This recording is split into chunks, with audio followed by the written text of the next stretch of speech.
El 27 de septiembre de 1930 se fundó la Confederación General del Trabajo, CGT, entidad que permitió agrupar a todos los trabajadores del país en una sola central obrera. Al respecto, debemos resaltar que el movimiento de unidad había surgido en el Congreso de los Gráficos, reunido en julio de 1927, fecha en que se constituyó la Federación Obrera Poligráfica Argentina. Pero sin duda, el golpe oligárquico del general Uriburu fue el elemento que aceleró la fusión de las distintas centrales obreras. ¿O está fuera de la ley?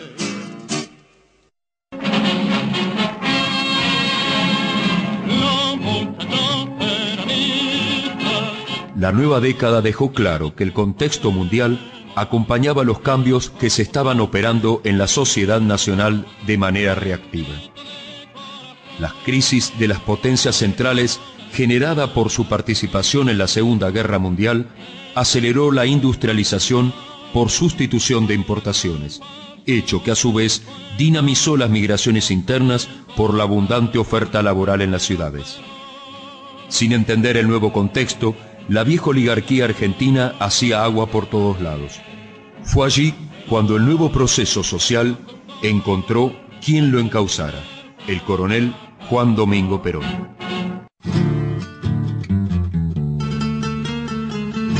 ¿Qué significó el gobierno de Perón y Evita para las clases populares? En primer término, el aumento de la participación de la clase trabajadora en el Producto Bruto Nacional, mediante una revolucionaria distribución de la riqueza y, en forma correlativa, el acceso de las clases populares a niveles de consumo hasta entonces inimaginados. Significó también una clara política de nacionalización de áreas básicas de la economía, impulsando la industrialización del sistema productivo. En cuanto a la organización obrera, la sindicalización se hizo masiva, pasando de 440.000 afiliados en 1941 a 4 millones en 1955. ¿A qué se debió esta explosiva expansión? En primer lugar, fue la decisión de hacer cumplir leyes protectoras del trabajo preexistentes y, una vez consolidado en el gobierno, el peronismo fortaleció su política mediante las leyes que potenciaron su alianza con la clase trabajadora. La nueva realidad política también penetró en el mundo gráfico. Fue así que en las elecciones internas de la Federación Gráfica Bonaerense de 1947, la lista peronista ganó el gremio. Como era previsible, no resultó fácil integrar la nueva generación de trabajadores peronistas con la tradicional dirigencia compuesta en mayor medida por obreros socialistas y comunistas. La crisis más importante se produjo en 1949, en la antesala de la reforma constitucional, cuando la renovación del convenio de trabajo gráfico dividió posiciones. Un sector llamó a la huelga general que duró un mes. Fue entonces cuando la CGT intervino la Federación Gráfica. El proceso de normalización que duró hasta el año 1954 posibilitó una importante expansión del gremio que accedió a su colonia de vacaciones en Córdoba, extendió los servicios mutuales a todos los trabajadores del sector y creó una comisión femenina. Del 55 es la chacarera. El derrocamiento de Perón y la represión al movimiento sindical y político que se expresaba a través de su estructura partidaria signó los años posteriores al año 1955. La resistencia peronista, junto con otras fuerzas populares, se hizo sentir en todo el país. En este sentido, los fusilamientos de 1956 marcaron los límites que la dictadura en el poder estaba dispuesta a traspasar. El marco de ilegalidad y resistencia persistió aún durante los gobiernos civiles posteriores a la dictadura, puesto que la proscripción del peronismo diluyó la frágil legalidad de los gobiernos de Arturo Frondizi y Arturo Illia, maniatados y obligados a alternar con gobiernos militares de facto. En esa época retornaron al gremio gráfico dirigentes desplazados por el peronismo, quienes lograron controlar el sindicato por una década. Uno de los principales logros de ese periodo fue la creación de la cooperativa gráfica Coctal, fruto de la liquidación de la cadena estatal de comunicación Alea. En consonancia, fue en esos años 60 cuando el crecimiento de la lucha popular permitió lograr una síntesis de las diversas tradiciones del movimiento obrero. Anarquista, sindicalista, socialista y comunista a comienzos del siglo XIX, hegemónicamente peronista después. La articulación de las luchas de los sectores del trabajo frente al régimen permitió la llegada de una nueva generación sindical que dialogaba en un mismo idioma con las nuevas generaciones universitarias y políticas. Que se saque todo el dolor de adentro.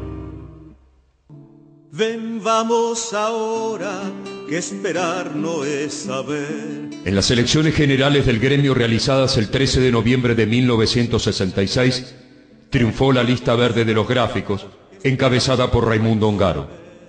A partir de entonces, la Federación Gráfica Bonaerense comenzó a influir decisivamente en el movimiento sindical argentino. Entre los primeros logros de la gestión de la lista verde se cuenta la compra del edificio ubicado en la avenida Paseo Colón 731 de la capital federal, que se convertiría a partir de 1967 en la nueva sede del sindicato y luego también de la CGT de los argentinos.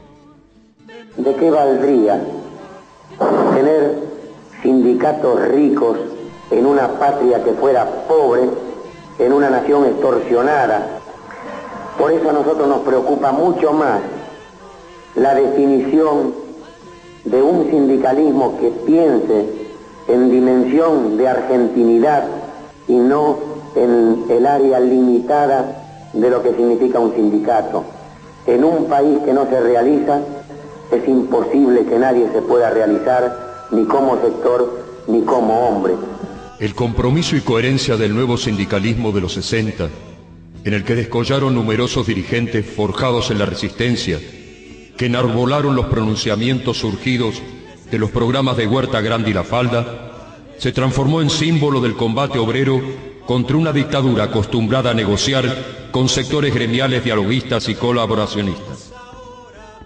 Durante los días 28, 29 y 30 de marzo de 1968, en la sede de la Unión Tranviarios Automotor, sesionó el Congreso Normalizador de la CGT.